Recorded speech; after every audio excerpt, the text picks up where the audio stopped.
E nessa aula nós vamos estar falando aí de um tema bem complexo.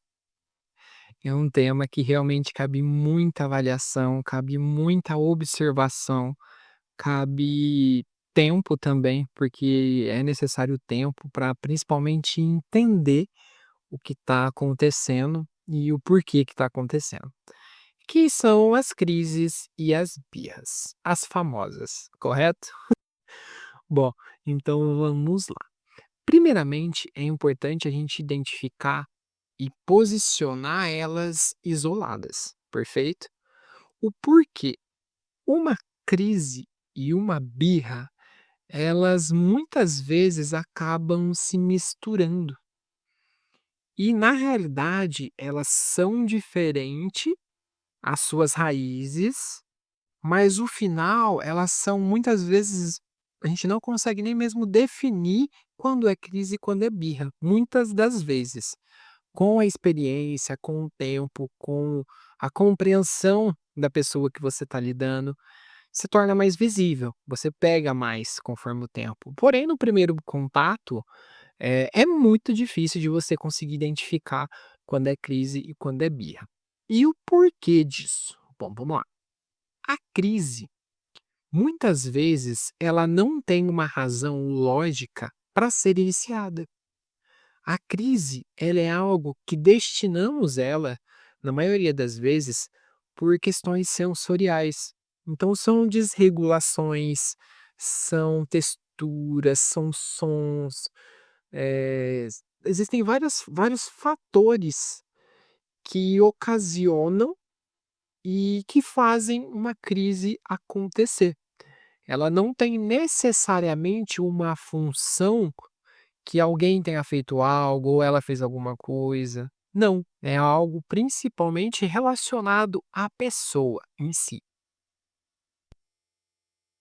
Já a birra ela é um pouquinho diferente, porque identificamos a birra uma questão mais funcional, de interesse, pode-se dizer assim. O porquê? A birra, muitas vezes temos comportamentos agressivos. Existem vários tipos de comportamento que pode ser de uma birra, desde rasgar, morder, gritar, pular, existem vários comportamentos. E a birra, ela muitas vezes ela vem de um desejo ou de algum incômodo e por aí vai. E o que que é interessante? A birra é onde a gente tem que tomar mais cuidado. Porque na birra, o que que acontece? Se ele não tá gostando de algo, ele tem esse comportamento, ele faz determinada coisa, para o quê? Para conseguir algo. Então, a birra, ela é algo mais pensada, ela é uma estrutura com fundamento. Então, ele faz os comportamentos, o porquê? Para ter uma resposta. Muitas vezes uma lição de casa, começa a quebrar lápis, começa a bater na mesa, se bate também. E é para quê? Para conseguir alguma resposta. Talvez não fazer a lição. Isso é um dos exemplos, pode ser lição, banho, comida, alguma tarefa, uma lista infinita mesmo de possibilidades. E muitas vezes é onde a gente falha. O porquê?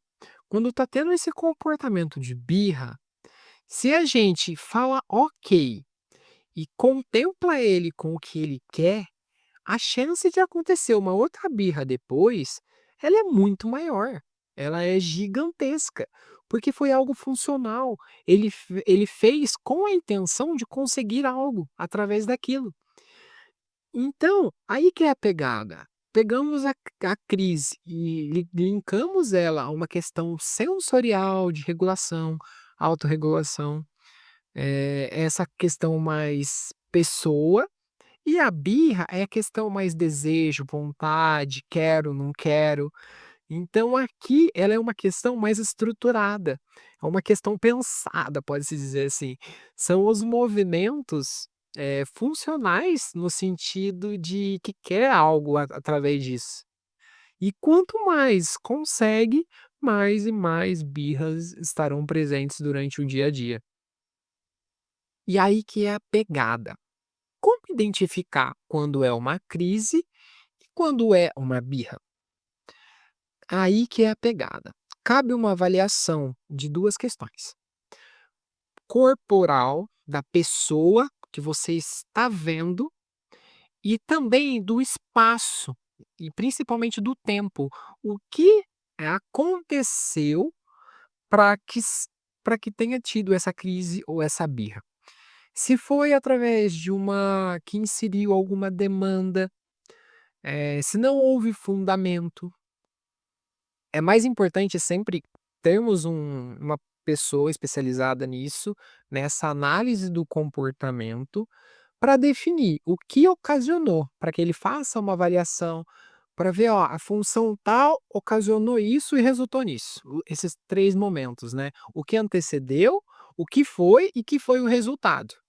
São 3 momentos extremamente importantes da análise do comportamento, que elas vão avaliar se é crise ou se é uma birra. Mas fica muito nítido, acredito que ficou bem compreensível para vocês, essa forma que eu estou apresentando, principalmente dessa avaliação do espaço.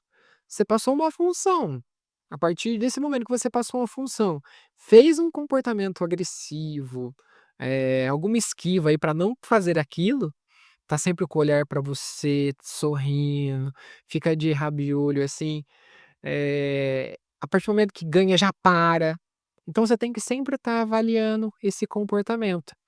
E quando a gente precisa lidar, né, e como lidar com cada uma dessas a partir do momento que a gente conseguiu identificar se ela é derivada para algum comportamento com interesse de algo ou não, uma questão sensorial de autorregulação. E a gente lida de forma muito simples. Simples num conceito amplo, tá? Porque na prática é muito complexo.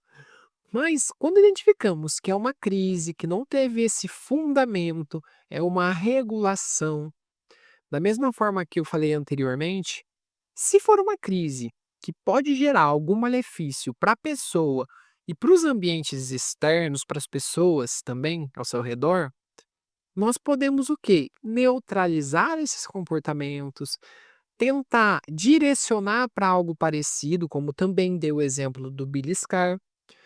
Então, de forma indireta, a gente protege a pessoa, protege também o espaço e as pessoas que estão próximas, e aos poucos vai passando, é algo natural que vai acalmando, vai tendo essa quebra aí do estresse, da ansiedade também. Então, é uma coisa que precisa de tempo e paciência. Já a birra, ela se destina principalmente a uma questão comportamental. Ele tá tendo esse comportamento para conseguir algo. Se ele ganhou uma vez, ele vai fazer 2, ele vai fazer 3, ele vai fazer 4, 5 e cada vez vai se tornar mais difícil da gente voltar atrás e exterminar esse comportamento. Então, quando identificamos que é uma birra para ganhar algo, o importante é o quê? Não cedermos. Podemos sim, muitas vezes, facilitar uma demanda, mas a gente não pode ceder. Porque ele vai fazer mais e mais e mais, com mais intensidade, mais vezes, porque ele entendeu que se uma vez ele conseguiu, ele vai fazer de novo. Pra ele tá lá deitado no sofá assistindo desenho lá, aí deu o horário da atividade dele: "Bom, tem que ir pra escola, vamos pra escola". Se ele chorou, aí a mãe, o pai falou: "Não, não vai não, tudo bem". A chance de no outro dia ele chorar para ter a mesma resposta é gigantesca. E essa é a questão. Quando a gente identifica a birra, a gente é menos flexível. Temos a flexibilidade de quê? De facilitar uma demanda, podemos cobrar um pouco menos, mas a gente nunca pode sair por baixo. Nós precisamos o quê? Ser a palavra funcional. Você pai, você mãe, você responsável precisa ter a palavra. E essa palavra ela não pode ser quebrada, porque senão vira uma bola de neve gigantesca, que aí você vai ter que ter muito, muito trabalho para exterminar esse comportamento. E eles são extremamente inteligentes, que eles sabem o ponto certinho de pegar. Então a gente é passado para trás o tempo inteiro, perfeito? Então cuidado. Primeira coisa, identificar se é uma crise que aí exige esse cuidado melhor de contenção, de passar por esse tempo, de acalmar ele de certa forma, de neutralizar o máximo possível o ambiente também para que não tenha intervenções externas. E quando for a birra, conseguir identificar para não perder, porque a birra ela tem que ser exterminada ou reduzida o quanto antes, para que isso não caia e se torne uma rotina. Perfeito? Então até a próxima aula.